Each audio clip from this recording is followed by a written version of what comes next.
Hi guys, my favorite day of the week, but before we begin, I have to warn you that my granddaughter is in a talent show today, and so I have to leave at 1, so we don't have time for all of the questions today. I'm sorry, but there's no way I'm missing that.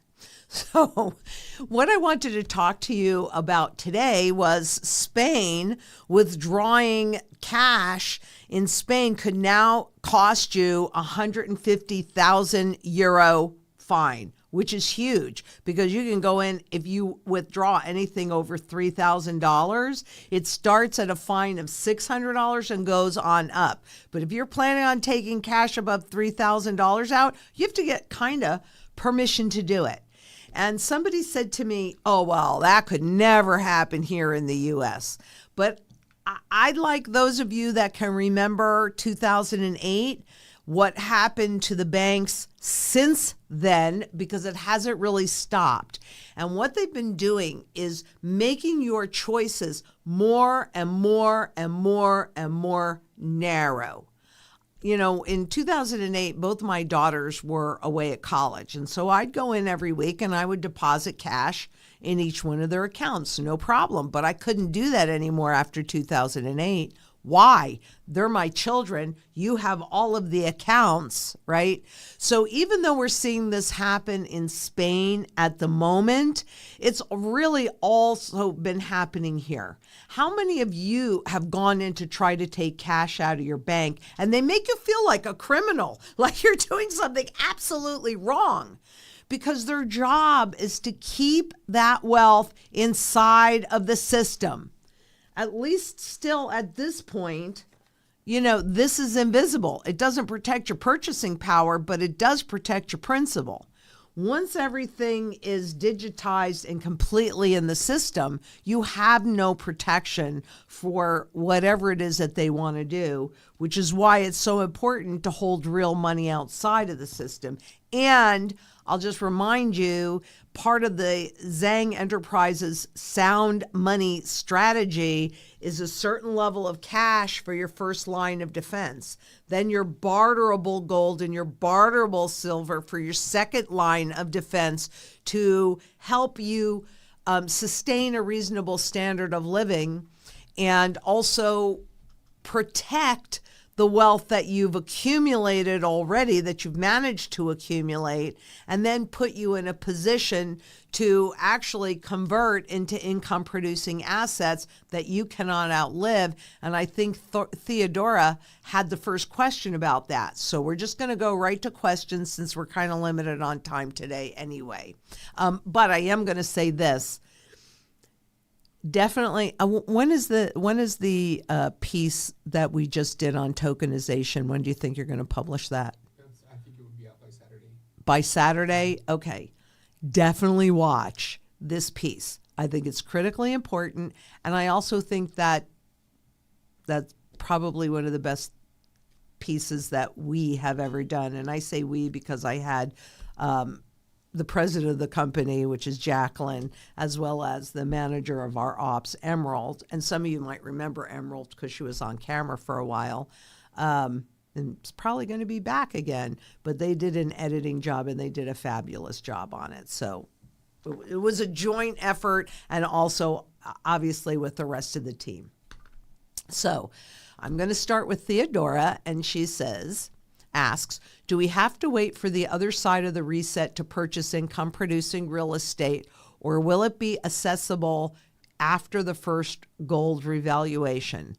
More than likely after the first gold revaluation, because what we're going to have is this flip-flop. So what we're looking for is that cup formation, right? I show it to you all the time. I'll show it to you more and more times as well.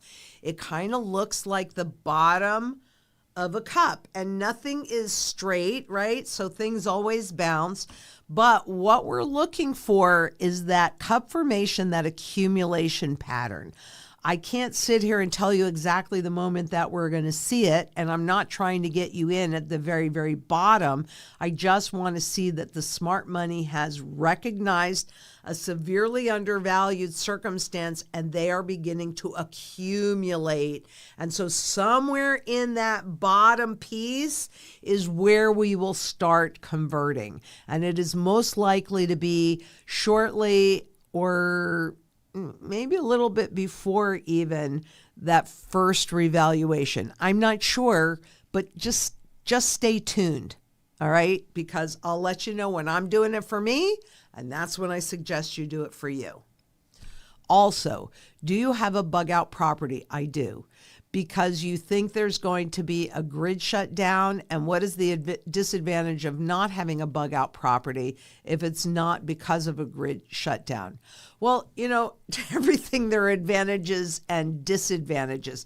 Yes, I do have a bug out property, and I got that after COVID. So I think I bought it in 2021. I'm pretty sure it was 2021, maybe 2022. But I know I started looking because there were riots at the Capitol, which is not that far from where I live in dead central Phoenix, as well as riots up at Fashion Square in Scottsdale, which is near where my two daughters live. One lives in PV and the other lives in Scottsdale. And I thought, aha, there's the hole. So it's not really so much because of the grid going down. It is because desperate people do desperate things, and when they think they can't feed their family, they get desperate. So it's more, I did it more for the likely chaos that we are going to be experiencing. But it is completely off grid.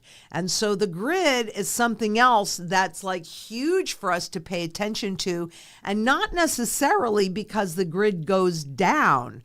What you have is you have a lot of tech companies and banks that are buying up, I'll do a piece on this, that are buying up utility companies to feed the AI that they're putting in place. Do you think that you might be denied use of the utilities or have to deal with that in some way? Yeah, I think that's a high probability. So up on the bug out, that is all solar, and I'm not 100% done with it. I am done with the main house and the guest cottage. That part's done, but I still have more work to do. So not really so much because of a grid shutdown, because as long as you're in a safe location, I just don't think it's a good idea to be inside of a major city when things get chaotic. That's really it. And so I could prepare up there for a community of 40 people, and I have. And you're going to be seeing more of that here shortly, because we are getting ready for Prosper and Plenty. I don't think we're prepared to say exactly what day we're going to roll out, but would you say maybe, here I'm going to make them commit to me. Do you think we might be able to have something within a month? Maybe. Well, just stay tuned. It's a teaser for everybody. We're excited, and it's going to be refreshing new content. It's going to be exciting. I'm so excited about it, because even though we did, some of you probably remember Thrivers, and that was great. Compared to what we're about to do, nothing. Absolutely nothing. This is going to be fabulous. Goldens and Coons ask, hi, Lynette, what's going to happen with the bond markets in your opinion? Are bond interest rates going to just keep rising? To the moon on a Lorna Doone. I have to buy some Lorna Doones. But to the moon on a Lorna Doone, yes, because people want to get paid for risk. And what's happening with the bond market, what are bonds? Bonds are debt. What's the problem? Too much debt. So what's the solution? Well, for central banks, governments, more debt, more debt, more debt. Does this make any sense to you? No. So this is what's going to happen. Okay, wherever they issue it, these are the interest rates, these are the market value. Now remember, if you hold them to maturity and they actually pay you out, you will get that whatever that face of that bond is. It's just what this will buy you is probably this $10 trillion Zimbabwe note. But when interest rates, we had 40 years of this. When interest rates go down, okay, the market value of the bonds go up. So when bonds were like imploding because the market value was going up, that could hide a lot of garbage that was happening. But to fight inflation, the central bank raised the interest rates. And so all of those bonds, the principal, the market value has gone down. That's what's sitting inside of our banking system, inside of our central banks. They are all insolvent. They are all underwater for 15 years of ZIRP.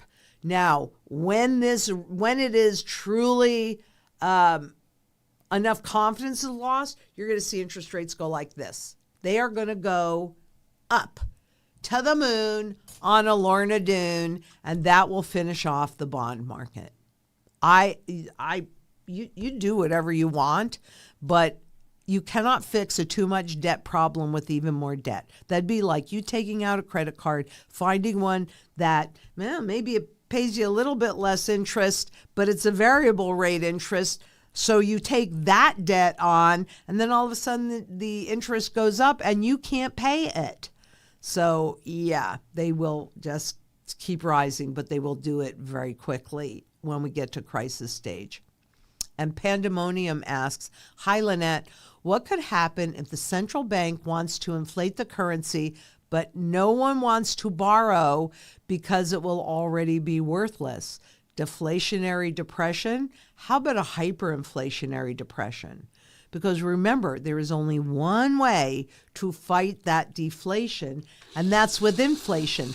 And it doesn't really matter if anybody wants the currency or not when it has absolutely zero value. But that's what I see, because there's only one way to fight inflation, and that's with deflation, and only one way to fight deflation, and that's with inflation.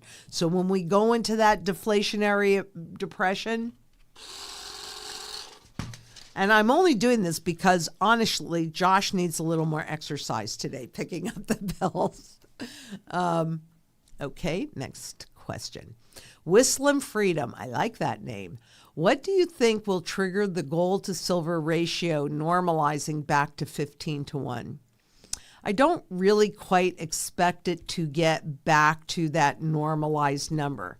I do expect that gap to kind of close a little bit, but then when we enter that hyperinflation, I expect it to expand again. So I would not be buying silver based upon the gold to silver ratio. And for those that don't know what that is, that's the price of silver to the price of gold. So 1 ounce of silver to gold, then that's the ratio.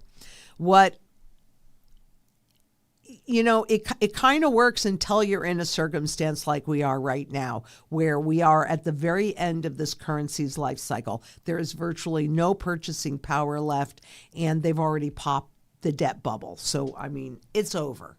So it's about functionality. So even though I don't expect to see a 15-1 ratio again, I like my silver for barterability. My gold is about wealth preservation and opportunity positioning, other than the raw fractionals like this, right? So that's for property management, making sure you can always pay your property taxes and things like that. You buy gold because that is your barterable position. You need to put a tank of gas in your car? Boom. Or you buy silver. You want strawberries at the grocery store? You want silver. So if I could encourage you to look at its function and what you're trying to accomplish first and use that as a guide to what you do, because the silver to gold ratio is about a trade. This is a time for safety. This isn't a time for trading. And Eclair Treo, 3 eclairs, that'd be good. Has there been any restrictions yet on visitors to Spain and EU in terms of cash? Not to my knowledge, because it's if you live in Spain and you are going to withdraw cash or actually even deposit it. So there could come a point, and I don't know when, where businesses, it might be a bit challenging for them to accept cash. And that's what they're doing. They're closing this window. And I know that that's in Spain, and you say, oh, that can't happen here. This is what's going to happen all around the world because they want a full surveillance economy. And that's why coming together in global community and converting your garbage fiat into sound money, gold and silver is so critical. Because if we don't have if we don't have a seat at the table, if we don't have a voice in the new system, what do you think they're building that system for your benefit? Do you understand it? I mean, frankly, physical gold and silver, it's a commodity metal. It's easy to understand. It's clean and it's simple. And even the strategy is clean and simple, and you're going to understand it. With this digital stuff, my fake Bitcoin, but it's all fake anyway, but any of the digital currencies and the tokenizations, etc., I mean, you have to be a specific kind of engineer to understand it. So if they write all of this code in, what do you think the chances are that this code is written for the creator's benefit and not yours? You've got to have some physical gold and silver, but we've got to come together and have a voice in the next iteration of money. This is the best opportunity I've ever seen. So we need to work together, because together we can do it. One person can't, but together we can. And Ren Pixie asks, any advice on what constitutes income providing asset? Yes. I'm in a limited rural area, so apartments/building aren't practical. And it kind of depends on if you want to manage it. And that might not be applicable for you, but maybe water rights, mineral rights, air rights are. Okay, so rights are another form of income producing assets. And I know this is probably going to shock you, even dividend paying stocks. We just have to see who is going to be able to survive this mess and this whole debt spiral. And then, so there's dividend paying stocks. There are different ways that we can generate income. And I will do a video on that as we get closer to it. And we can make that an evergreen kind of video and maybe do it in pieces so that I have a chance to do it. Because quite honestly, I'm pedaling as fast as I can right now. I don't know that I can add like much extra, but I will have that for you as we get closer to this. I promise I will have that for you. And Pandemonium asks, hi, Lynette, is it because the dollar is still considered a reference currency and so an alternative that countries like Zimbabwe struggle to get its new currency adopted? What if it collapses too? No, the dollar is losing value less quickly than the Zimbabwean dollar. And so it's viewed as more stable, hence the adoption in the third world countries of the stable coin that is pretty much all dollar denominated. The problem with Zimbabwe struggling to get its new currency adopted is the loss of confidence in the public, because this is their sixth currency iteration. And you can't just come out with a new currency and says, okay, this time is different, and then still do the same things. And we know that this time is not different because the new currency came out in April, and they did that overnight revaluation in October. They said it was backed, but it wasn't backed. It was pegged, because if it was actually backed, then when you, the public, didn't like what was happening, you could take, this is not can't get my hands on Zimbabwe gold because they don't exist. But I tried. But, if it were actually backed, then you'd be able to bring the currency in and pull the gold out of the system. Okay, it must be redeemable. And I will say that until I am blue in the face, because they're coming out with all of these asset-backed securities, including tokens and things like that, that you cannot convert into the underlying asset. Who does that benefit? Not you or me. It benefits the banks and the corporations that are issuing this stuff. That's who it benefits. And yeah. And what if it collapses here too? It is collapsing. It's just at this point not collapsing as quickly. But what do you think inflation is? Inflation is a constant reset of the value of the currency down. That's what the reset is. The only difference between inflation and hyperinflation is the speed. That's it. So yes, it is collapsing here too. And when all confidence is lost, and I talk about that confidence piece ad nauseum because it's the only thing holding the system together. That's it. Low blood pressure asks, what happened to Beyond Gold and Silver Channel? Well, that stayed with ITM and they did nothing with it, but that's what happened to it. And Ralph L. asks, do you guys have a brick and mortar building? Yes, we do. Now, we should be moving. Now, we're in there right now. We've been in there for a year, and it's 3 for anybody that's in Phoenix. I mean, please call, and we're happy to have you come and see us. But we're at 3003 North Central Avenue in Phoenix. So we're in Midtown on the 9th floor. So yes, we do have brick and mortar. They haven't told us that it would not be done in May, but I'm guessing that we're doing it in stages, right? So we've got the first stage, which hopefully within a month, because I don't think we're going to be in there by the end of this month, but we're close.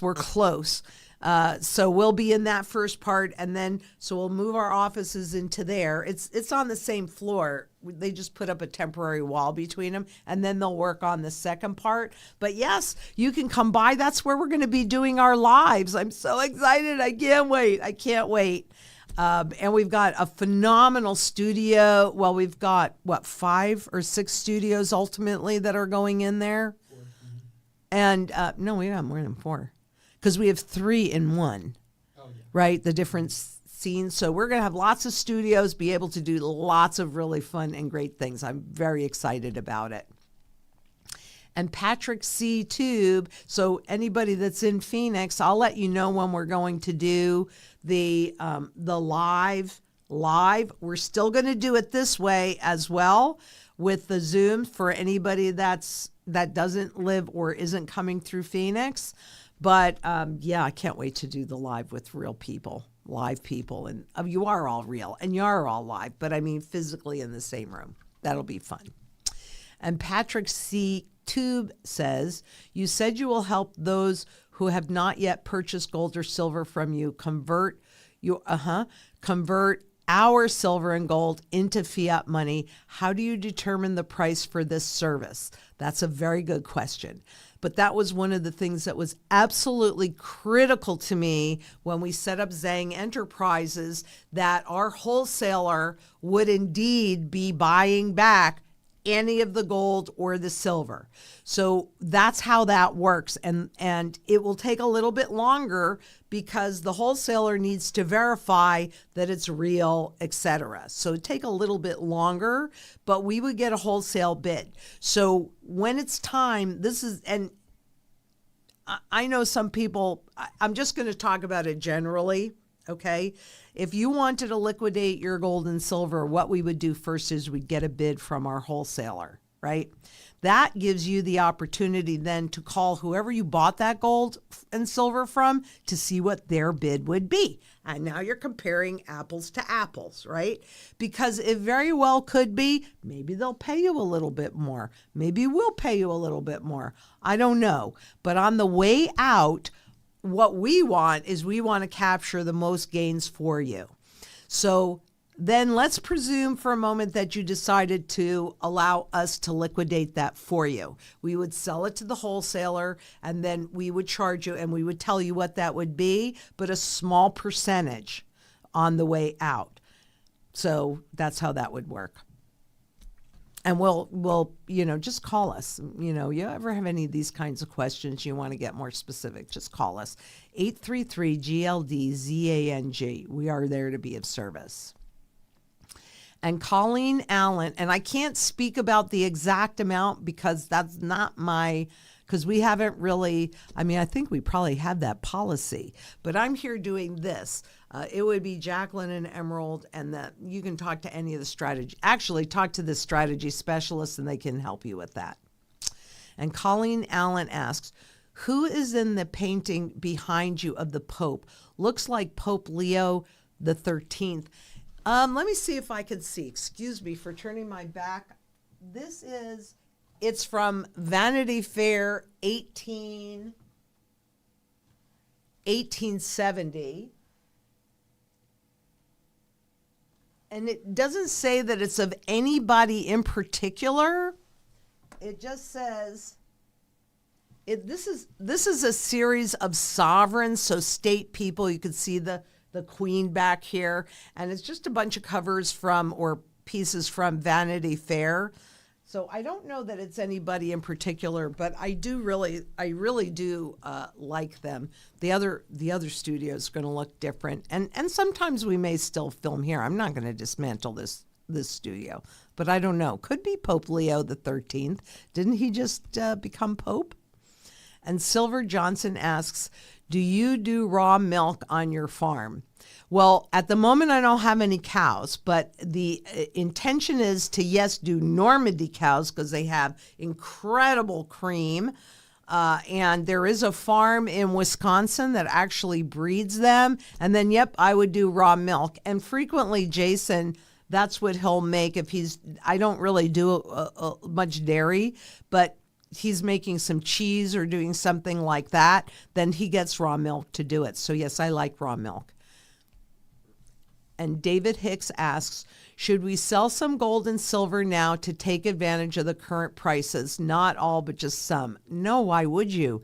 They're severely undervalued. So no, do not liquidate. Accumulate.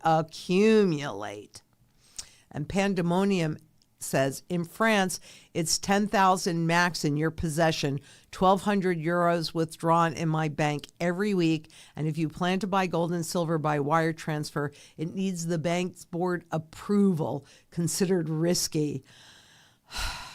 Yep.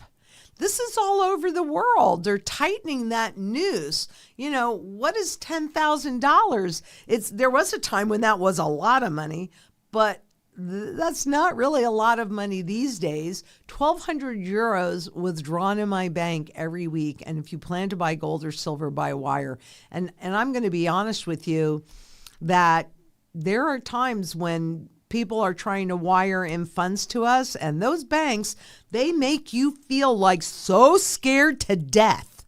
You have to work with somebody that's reputable, and you have to take possession. You have to take possession, because if you don't hold it, you don't own it. It's going to get worse and worse and worse. What are you waiting for? The sooner you get it, and that's also why I like fractional pieces, right? Because you will be able to stay within, I think you'd be able to stay within whatever parameters, but the paper trail, if everything you're doing is legal, and that's kind of why I like the collectibles, because it's a different category. It's a different category. Yes, thank you for sharing that, Pandemonium. And I love France. I love France. France holds a very special place in my heart. It saved me it mothered me. I don't know that I'd call it saving, but it was like when I really needed it, like France just gave me a big, huge hug. And that's so. And are silver certificates still redeemable for silver? No, they're not. And I don't know why you would do it anyway, because the silver certificate, that's the gold. Okay. This is a silver certificate, if it were redeemable, then you'd get, well, I guess you would get 1 ounce of silver. But no, they're not redeemable anymore. But they're nice to look at. Their history. How do you take sound money out of a system slowly? And hi, Lynette, how close do you think we are to hyperinflation?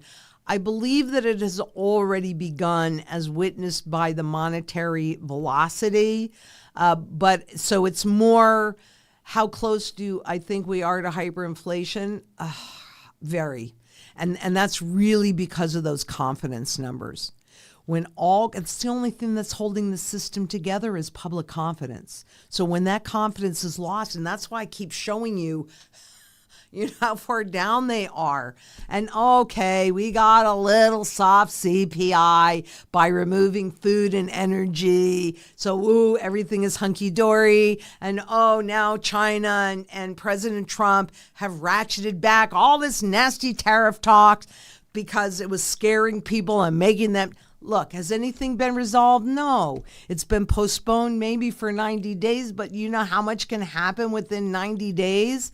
So I think we are very, very close because I think it's already begun. I just don't think it's apparent just yet, but it will be.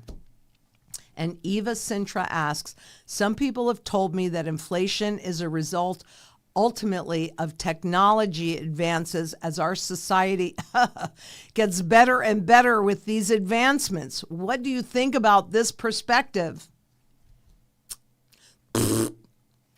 I think that, the technology does move you around, but what creates inflation is too much of this chasing the goods and the services. And what I've really not been able to determine yet is what's going to justify creating this. Because in this system, debt justifies creating it. Oh, I want to borrow a house? Okay, I have now borrowed all that money into existence. Oh, the government wants to spend money they don't have? Okay, they will simply create debt to create money. That could possibly be the way that they're going to do this new system, but I don't think so. I'm not really sure. I have heard it that way, which means we've got to hyperinflate to burn all that debt off so we can start again. But I've also heard that they can just create it by purchasing. So, I'm out shopping and I decide that I want a boat and I buy a boat and that creates money. But of course, what they're also looking to do is convert all assets into digital assets, which would then be held by these big corporations, these big banks, these tech companies. So that's who really owns it, not you, not me. And then they break down, we've talked about this, I've been talking about this since 2015, actually. They break it down into itty bitty pieces. Now you're holding all of your equity on your phone and they nudge you, entice you, inspire you to spend any wealth. So there you go, WEF, you will own nothing. I'm not sure you'll be happy. Society gets better and better for some and worse for others and for most. I mean, really, look at the level of poverty that's out there and the people that are hungry. Yeah, no. I think there are some good things with it, but I don't think that as a whole it helps everybody. I think it still just helps a few. And D. Princess asks, do you think the central bank is loaning their gold to bullion banks? Also, what role do you foresee bullion banks playing in a confiscation? So yes, I think that's exactly what happened. The central bank, the Bank of England, to be even more specific in this recent episode, is loaning it not just to bullion banks, but actually delivering it out. That's the problem. They delivered this physical metal out. So what role do I see the bullion banks playing in confiscation? Their job will be to gather all the bullion and all the gold that they can. That will be their function and their job. And D. Princess asks, does the type of pre-33 coin matter, i.e. BUAU XF, VF, cleaned, etc. It does matter. And I go back to the function. So for those that are not familiar with it, it's BU is brilliant uncirculated, AU is almost uncirculated, XF is extra fine, meaning it's been in circulation and has fewer blemishes on it, and VF means very fine, which means even fewer blemishes on it. Cleaned means that it's basically would go down to the lowest value level. So because it's been touched, it's not original. So the differences are a little bit in the pricing of all of those, but this is slabbed, and that would make it substantially different. However, honestly, for like an emergency savings, because I have lots of this, right? And it's just gold, it's just raw. It's probably BU. I mean, if I'm buying that, I'm seeing what's available and the cheapest one. I don't really care. I don't really care about that one. Now, it's different if you're going to slabbed, but this is for the emergency savings part of the portfolio. That's where that would go. And it's a little difference in price, but at that point, if you're just doing raw, you just want the best price that you can get. That's all. And D Princess asks, if the U.S., there's a number of them. So these are all from D, and thank you very much for being here and asking all these questions and engaging in this. If the U.S. debt keeps rising every year, why do we say it's not defaulting? Isn't that avoiding payment? Well, what they do is they roll the debt over. That's what they do. And so it isn't an actual default. And the debt rising means that they're taking on more and more and more debt. So it's not old debt that they're defaulting. But it is a method of default. However, that's not really it is avoiding payment because they're rolling it over. And then whatever they didn't pay goes interest-wise goes into it. So yeah, the debt is not supposed to be paid off because that would pull dollars out of the economy, and they want more dollars in the economy to stimulate it, to create that inflation. And do you think there will be a global bifurcation where the West countries will operate on a currency different from the East as their reserve currency? Ultimately, no. I think it's all going, and I could be dead wrong about this, but I think it's all going to be going through the International Monetary Fund, the IMF. And I think that their universal currency, the SDR that they've been working on for a while, that will be the universal currency. And I think it'll be managed by the International Monetary Fund, and I think it'll be on a global basis. Because what they're really trying to do is, with all of this, is to create wealth that can travel the world at the speed of light with the push of a button. So if there's a bifurcated system, they're not going to be able to do it. They'd be able to do it in this system, and we'd be able to do it in this system. But even though we're looking at deglobalization, what they're still looking at is one currency, right? And the IMF, the SDR has been around since 1969. It was created then to take over from the US dollar as the world reserve currency. But then the petrodollar meant that didn't have to happen. But when the system died in 2008, it was actually China that said, well, what about the SDR? And as soon as they said that, I went, well, that makes all the sense in the world because it's been around forever.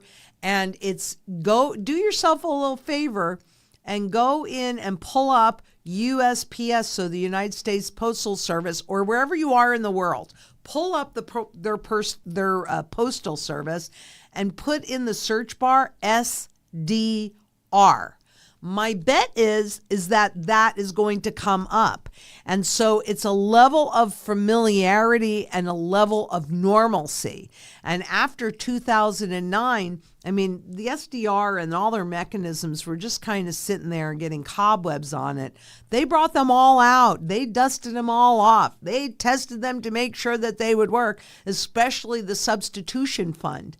The substitution fund is where anybody in the world that's holding, well, not anybody, but corporations or governments that are holding dollar-denominated assets, instruments, dollars, can put it in the substitution fund, and then the IMF would convert it into SDR-denominated instruments or assets or what have you.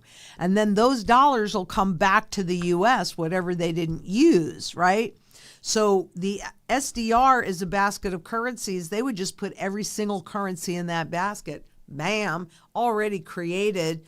So, and you'd have a universal currency, but that could easily translate into local money.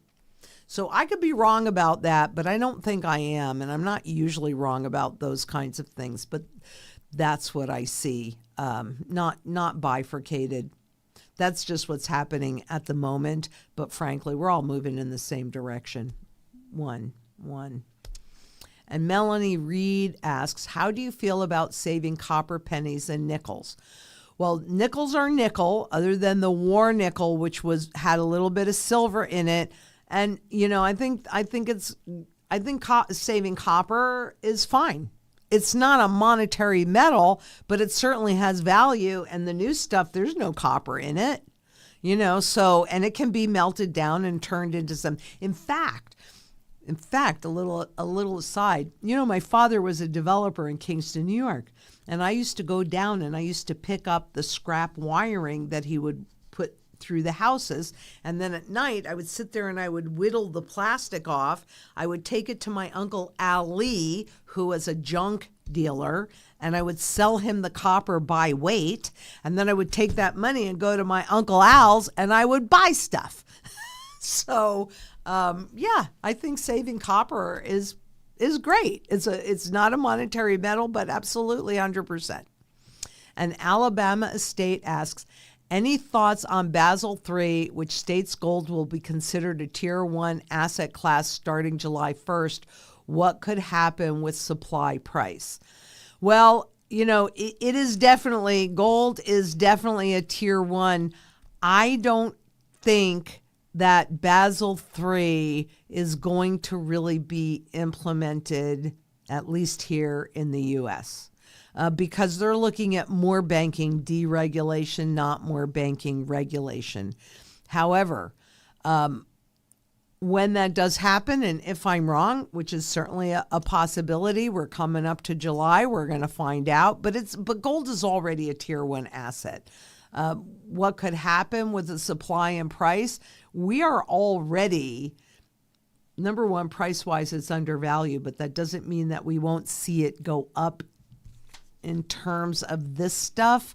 I think it's more going to happen when the banks whose gold Bank of England sent over to the U.S. and delivered out, not just held in bullion banks where they can pull it back. That's when you're going to see the fireworks. I don't think we'll see it with the Basel III adoption, which other countries will do. Maybe we will, but I'm thinking not going to happen. But we'll see. We're getting close. We'll see. And Savannah A. asks, hi, Lynette. I'm leaning toward buying gold jewelry with whatever money I have. They can't confiscate that, right? There's no paper trail. Well, look, you guys know this is costume, but you guys know, you see me, I wear jewelry all the time. It is gold and silver in any form is definitely monetary at its base. It's not the most efficient way to do it because the markups on jewelry are like 300%.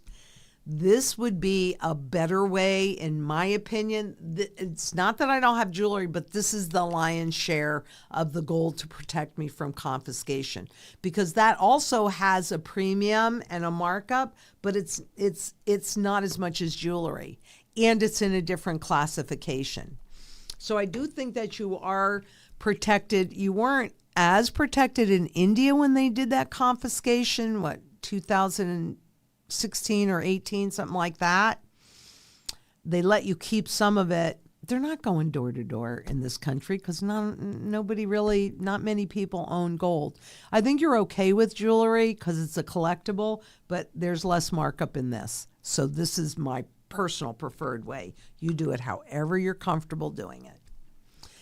And Colleen Allen asks, do you think we should exchange our old coinage like barber coins for more recent silver coins as they won't be recognizable to many people? Or do you think anyone bartering will learn fast?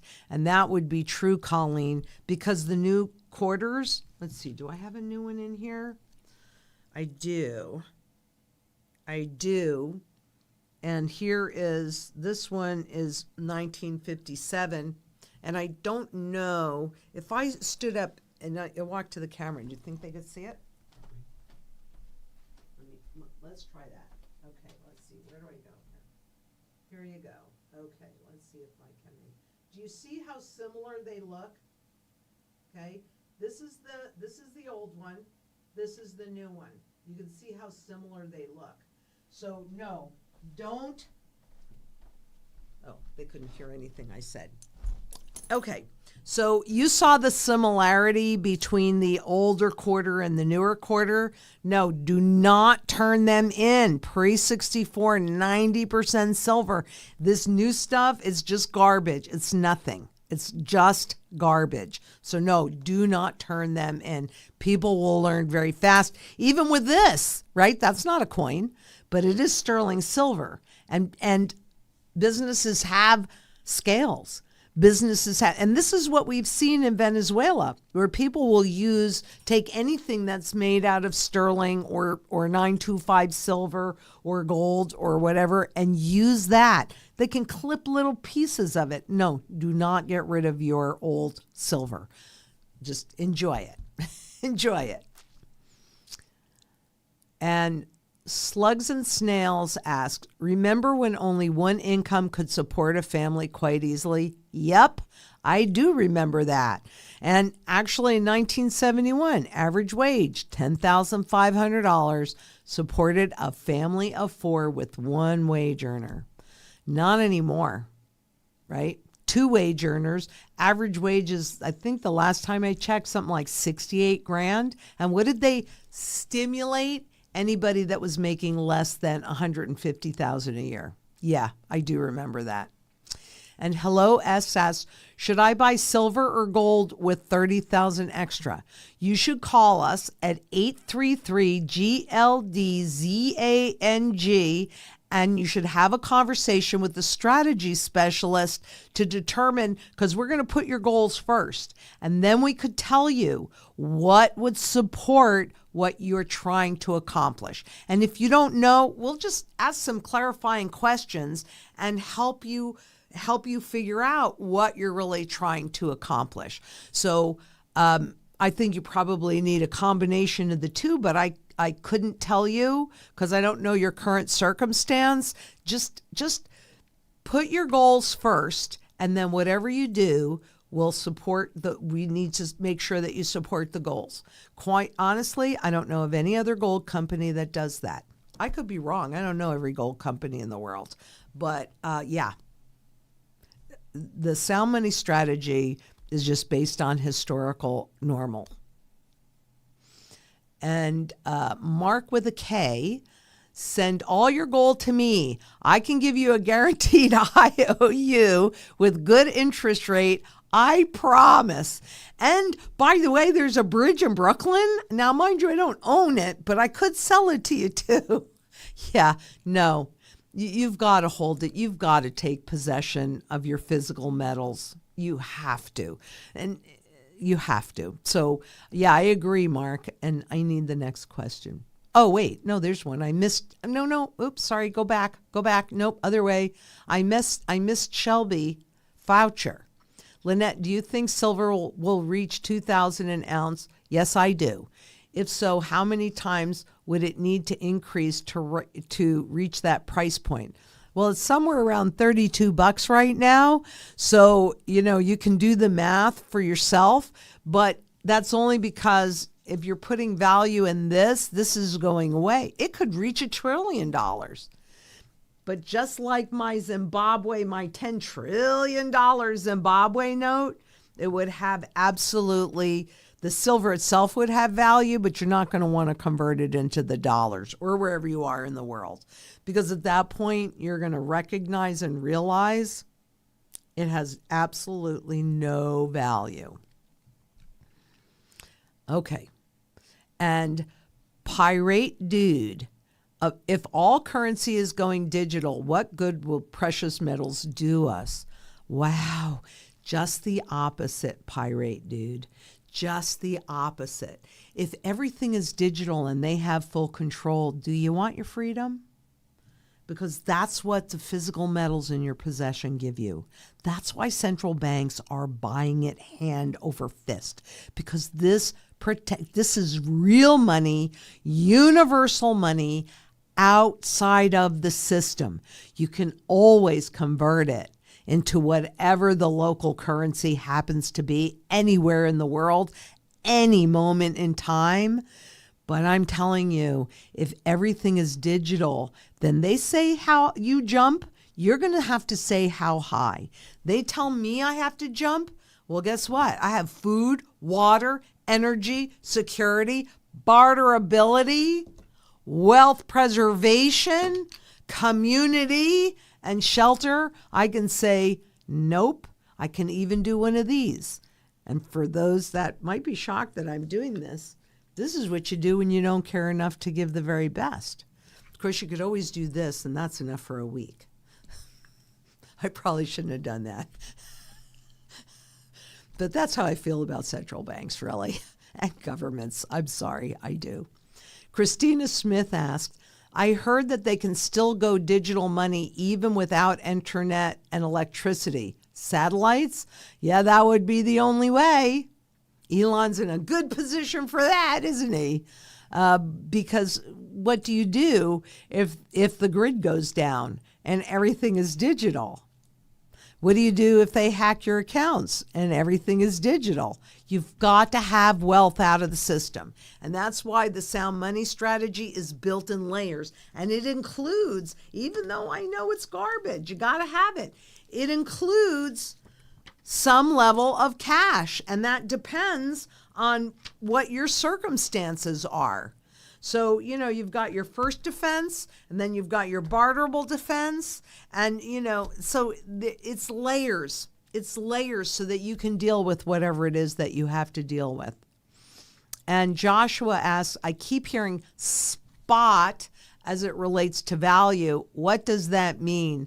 Thank you very much for asking that question, because what do they tell you when you're looking on Bloomberg or CNBC and they say, oh, gold is at $3,300 or silver's at $32? No, that is not really gold or silver, even though it does guide the prices.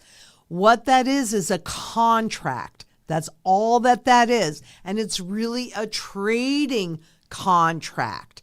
It's supposed to represent gold in the ground, unmined, I'm